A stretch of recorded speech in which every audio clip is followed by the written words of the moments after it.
gelo na chapa.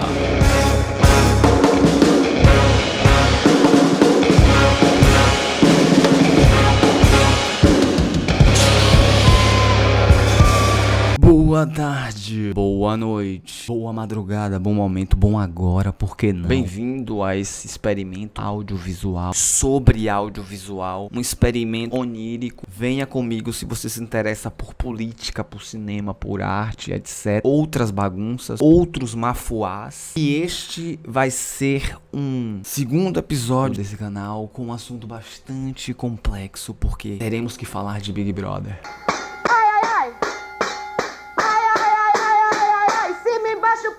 Por que falar de Big Brother? Por que elaborar em torno dessas imagens? A tentativa é de falar de TV, de falar de imagem, de cinema, claro. E vamos falar de você. Como assim? Eu? Você vai falar de mim? Não, calma. Eu vou primeiro falar. Quem ganhou, aliás? Quem ganhou, velho? Quem ganhou esse programa aí? Não importa. A Globo ganhou. A certeza é essa. Mas assim, discutir produtos culturais massivos que acessam uma imensa quantidade de pessoas, uma imensa quantidade de olhares. É fundamental a gente fazer um olhar crítico sobre esses conteúdos, fazer uma análise sobre a nossa própria sociedade. Se um filme acessa muitas pessoas, se esse filme afeta tantos olhares, isso diz algo sobre nós enquanto público, enquanto espectadores. E é isso que eu queria discutir hoje.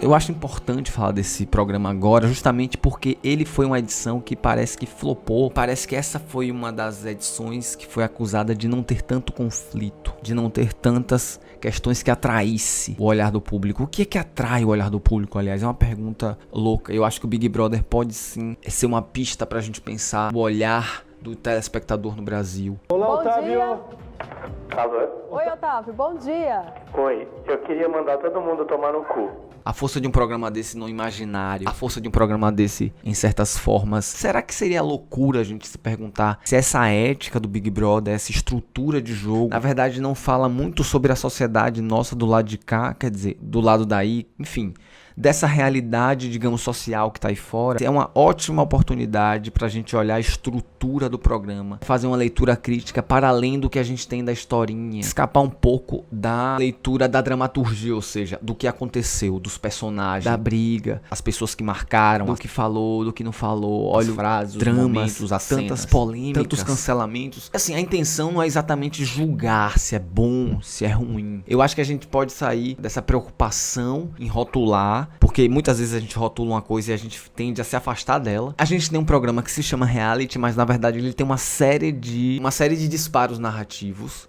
que organizam aquilo muito bem, que amarram essas maquinações que o programa cria pra provocar internamente conflitos, fazer a história acontecer. Pode parecer contraditório um programa chamar reality show, né? Um programa que tem uma construção de roteiro tão amarrada. A própria montagem faz isso, né? O programa em si, ele tem uma série de elementos, o quê? De ficção. Existe uma construção de personagens muito organizada ali. Claro, eles não podem controlar o que as pessoas vão falar exatamente, eles não podem controlar exatamente certos comportamentos. Muitas coisas fora do esperado aconteceram, mas essa figuração que é própria da dramaturgia, que é própria da ficção, logo seria um programa contaminado por uma estrutura ficcional. E o que a gente faz basicamente? A gente julga, nos é dado a possibilidade de enxergar sem ser visto, e a gente sabe que isso é um poder. É uma possibilidade de domínio sobre o outro. A TV que nos vende essa ilusão, essa sensação de espionagem e nos dá isso de mão beijada, assim, ó, na TV aberta, em horário nobre. Isso é muito sedutor. A gente não precisa mais da novela, sabe? A novela ficou muito chata, parece. A gente precisa agora desses corpos, desses choros, uma paranoia coletiva, na verdade. E a Silvia Viana vai falar uma coisa muito interessante sobre esse fenômeno dos reality shows. E né? Ela faz uma análise bastante crítica, faz uma reflexão sobre o que isso provoca, que a alimentação do nosso olhar em torno desse tipo de material provoca quanto efeito prático na nossa vida. E ela diz: não lidamos aqui com um ritual como outro qualquer. Não se trata de uma festa ou do consumo, ambos cerimoniais oferecidos aos deuses do prazer. Trata-se de algo mais perturbador, pois o que se vê nos reality shows é uma proliferação de rituais de sofrimento. A pesquisa dela foca não só nos reality shows, mas também em filmes, então é um livro que eu recomendo. Será que isso não alimenta uma sociedade que está tão espremida dentro dessa lógica de competitividade? A gente vota para tirar, a gente vota para excluir, a gente é alimentado a julgar. É nos vendida essa ilusão que eu vou poder controlar os destinos. Nossa, isso é muito saboroso. Isso alimenta uma lógica de sociedade em que todos somos competitivos, todos temos que lutar, todos temos que ser, grandes guerreiros e jogadores, porque é o jogo. E de certa forma, o quanto que isso fala muito da nossa lógica capitalista e quanto que esse programa de algum jeito pode alimentar uma realidade reconstruída, Vocês lutaram pra caramba pra entrar, alguns 2, 3 anos, e essa não é uma brincadeira, é um jogo pra valer. Quem sai é desistente, é perdedor. Quem é eliminado lutou até o final com louvor, lutou com a sua alma.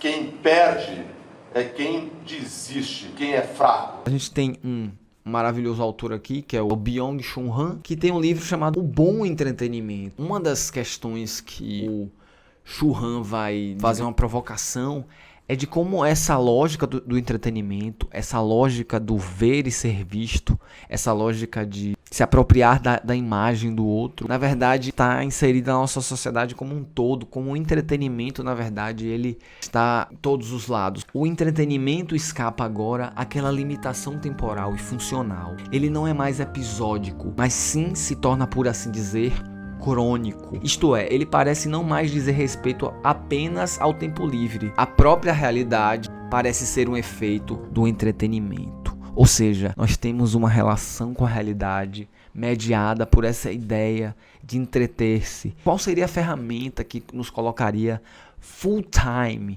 na ideia de ver, ser visto?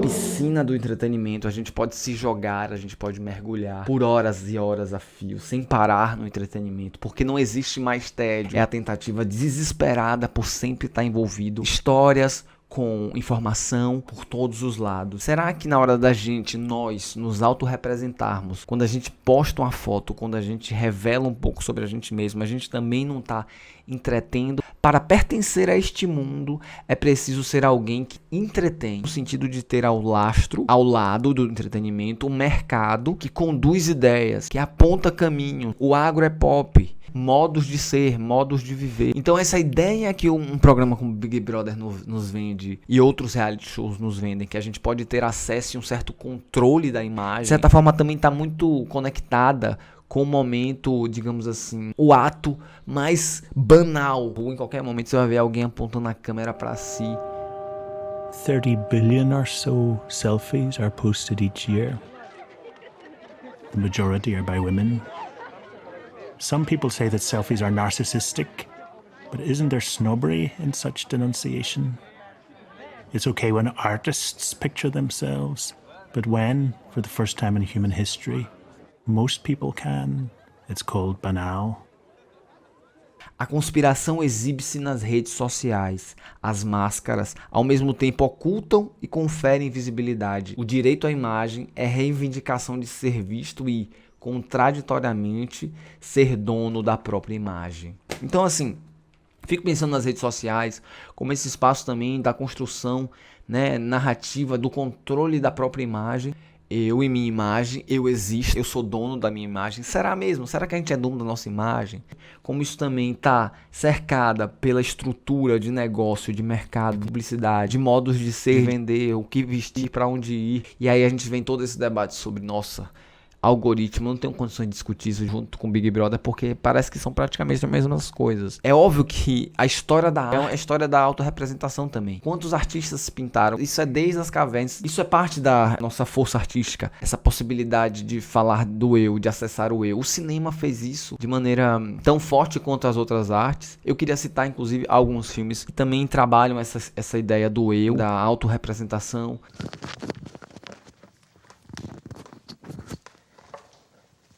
Hi, I'm Cheryl, and I'm a filmmaker. No, I'm not really a filmmaker, but I have a videotaping business with my friend Tamara, and I work at a video store, so I'm working on being a filmmaker. The problem is I don't know what I want to make a film on. I know it has to be about black women because our stories have never been told. Cherry Dooney, um filme maravilhoso sobre como ela joga essa câmera para si mesma para tentar contar a história de mulheres negras e de tentar reapresentar novos personagens que antes foram invisibilizados. Então o cinema tem essa força, carrega esse, de certa forma, este dever. Na verdade, um realizador que me interessa muito e alguns dos meus amigos e amigas, que é o John Mekas, que é um cineasta que ele filmou ao longo da vida as coisas mais prosaicas, as coisas mais banais. Então ele filmava a vida em casa, o batismo, os casamentos, a rua. E os filmes dele têm essa força justamente por não tocar exatamente num tema central, assim, de contar uma história, mas ele transmite a partir dos seus filmes a poesia da banalidade.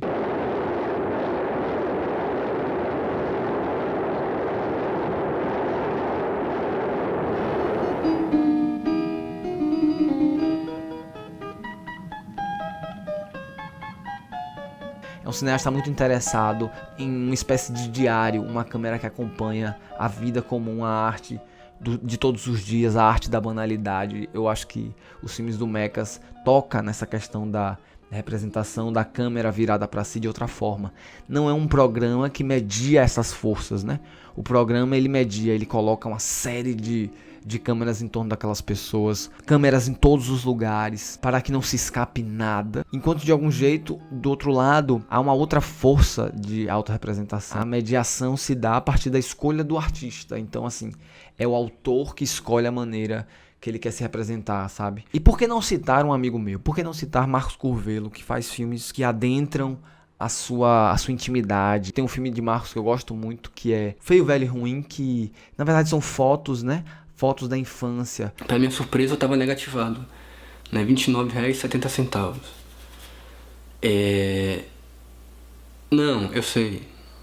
Não, deixa eu... Rapidinho. Aí, sim, não sei, eu entendo. Não, é isso que eu quero falar, Esse formato de fotografia, esse formato de memória, que a gente pode acessar também sobre si mesmo, né? A política começa com a capacidade de fingir sua própria dor. Compor uma máscara, uma fábula, que faz com que essa dor possa ser compartida mais além, para além do medo e da compaixão.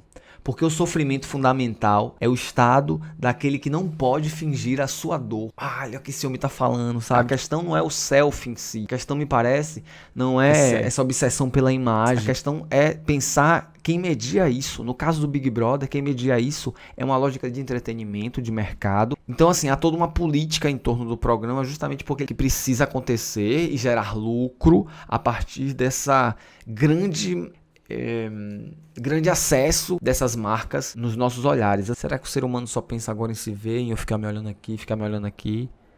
Pô, será que eu não consigo dar uma conclusão? Então, assim, fica a provocação, fica as perguntas. Se você quiser comentar algo sobre o efeito reality show na gente, de que maneira você se relaciona com sua autoimagem, o que você acha desse mundo de selfie, esse mundo de eu. Se quiser, se puder, se inscreva. Se puder, tem alguém que gosta desse tipo de assunto, manda pra essa pessoa, vê se na hora de fazer ali, sei lá, alguma atividade na casa, sabe? Você bota o gelo na chapa pra assistir, fica ali refletindo enquanto você lava aquela panela de feijão. Eu citei algumas pessoas, eu vou colocar tudo aí na descrição. E é isso, assim, a gente se vê por aí. Até o próximo Gelo na Chapa.